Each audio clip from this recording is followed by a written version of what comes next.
can't see clear, think I'm lost inside, and the end is near, it's just not there. Hey guys, it's 681 Shadow. Welcome to another video on Genshin Impact, and today I want to make a video talking about the Zhongli adjustments that MiHoYo is going to be putting out in version 1.3. So, there was a previous post that I didn't cover on the channel about Zhongli's adjustments, and now on the 29th, a couple days ago, we got some new info, some extra adjustments that are going to be happening. And honestly, so my sort of opinion on the matter is that I didn't think Zhongli needed the buffs to begin with, and I think it's a little I feel like the buffs, they're not necessary. Like, they're gonna be fun, obviously. He's gonna be doing more damage, so like, I mean, I have the unit, so you know I'm gonna take it regardless, but it's a little bit of a dangerous thing if they're just going to be buffing a unit because the community doesn't like how they play, honestly. Because for other gacha games I've played, it hasn't really been it's something I've never really seen before.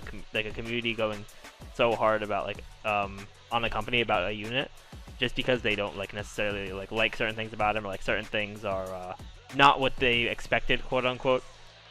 But I mean, either way, like the buffs, they'll be cool, and also the Geo element being buffed on its own is going to be amazing, because I think Geo is the weakest element that has characters right now. Because I can't really speak on Dendro because that's not playable yet.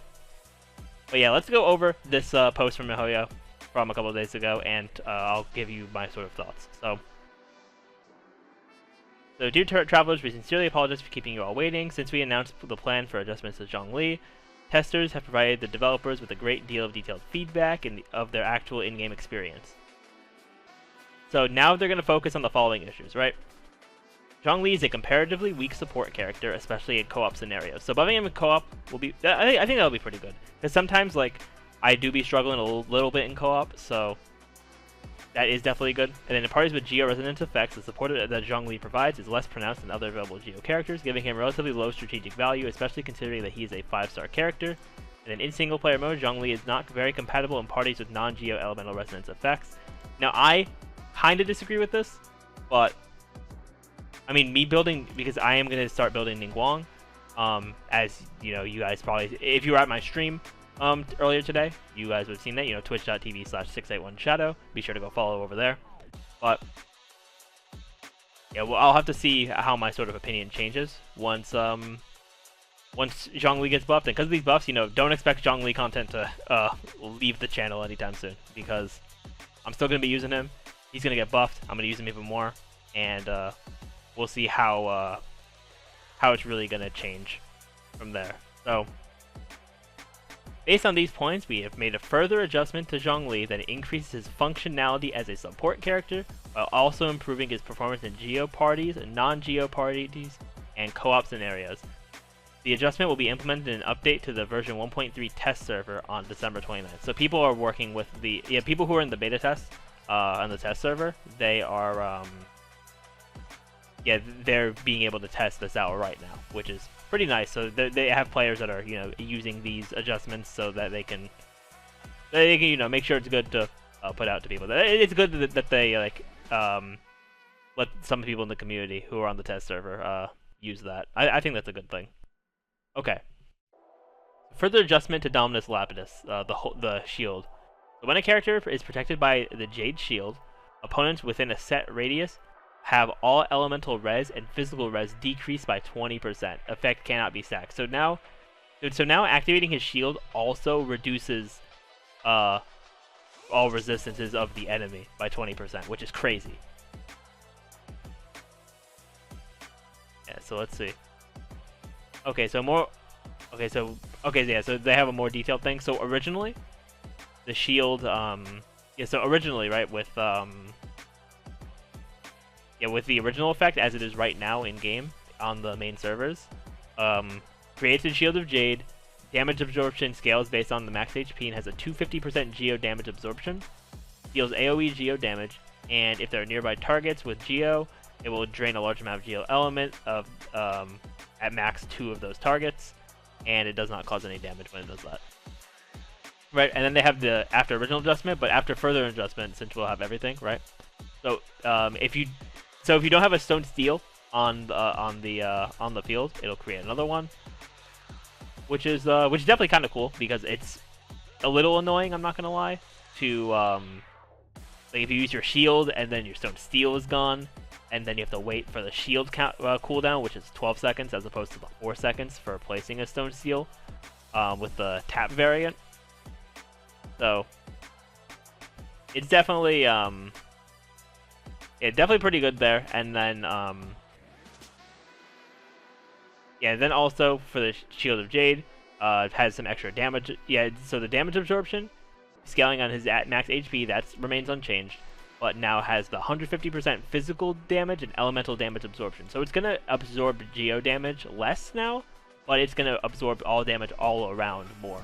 So that's gonna make him more well-rounded in being a support unit, having the shield and whatnot, which can definitely be helpful for sure. That's gonna be a lot more helpful in the long run than just having an insane geo absorption. And when a character is protected by the Jade Shield, as we talked about before, enemy resistances decrease by 20% in an area. I would assume it's the same AOE as the shield's like damage when you set up the shield. It deals AOE geo damage, so it's probably the same AOE. I think either the same AOE or a smaller AOE than the AOE geo damage. And if there are nearby targets with a geo element, it'll drain a large amount of the energy. So same sort of thing there. And then lastly they leave off with during the 1.3 beta testing period, they're going to continue to monitor the data on the test server to see how the adjustments are performing, and make sure they continue listening to traveler feedback. And before 1.3, they will confirm the finalized adjustment plan with everyone once more. So right before 1.3 comes out, which should be early February, I'm pretty sure, they'll drop another post like this. They'll have the confirmed Zhongli buffs, and I will definitely make a video on that for sure. So definitely be sure to like and subscribe if you want to see that. But overall, my thoughts on the buffs, they're definitely going to be good. And also, this post doesn't say it, so I'll just reiterate from the other post that I didn't cover on the channel. The Geo element is going to be getting some extra buffs. Going to be I think the Geo element, if I remember correctly, is getting more like damage buffs and a couple other things which are really nice, as well as Zhongli, his talent. I think it's like Dominance of Earth. The talent you get at Ascension Phase 4. Zhongli is going to get some extra damage on his elemental skill and his normal and charge attacks, as well as his elemental burst. So he's gonna be doing some more damage. So like my final opinion on it is that while the buffs are gonna be cool, since I have Zhongli, I mean there's no real reason to complain that my character that I already enjoy is gonna get better. I think it's just more so the bigger picture thing that they buffed the character because the community didn't like him, didn't like how he was performing. And I feel like for a game, like, it's good that Genshin is in MiHoYo, they're looking at the community, which is definitely good, working with the community. But I think that for an issue like this, I mean, like if you don't like the unit, then don't use them and don't summon for them. That's my thing. Like the biggest thing, I feel like the biggest argument that I feel like people don't really look at is even if you don't watch like streamers, YouTubers, which I think is amazing to have. We have these people who and I'm not one of them because I don't have the money to do that. But there's people on in the Genshin community who wail for these characters to show off, like, this is how good this character can be, and they show off the playstyle and stuff. And you can even test the playstyle yourself. Like even though the gear may not be that good, MiHoYo literally lets us test every new unit in they let us test every new character in the test run thing when their banner comes out. So instead of just going like, oh, new character, time to summon, I feel like going to the test run and testing them out is a better option. But that's just my opinion at the end of the day. You guys can let me know what you think down in the comments below. But with that, guys, I'm going to end it off here. Thank you all so much for watching. Remember to like the video, subscribe, leave a comment, and with that, I will see you all next time.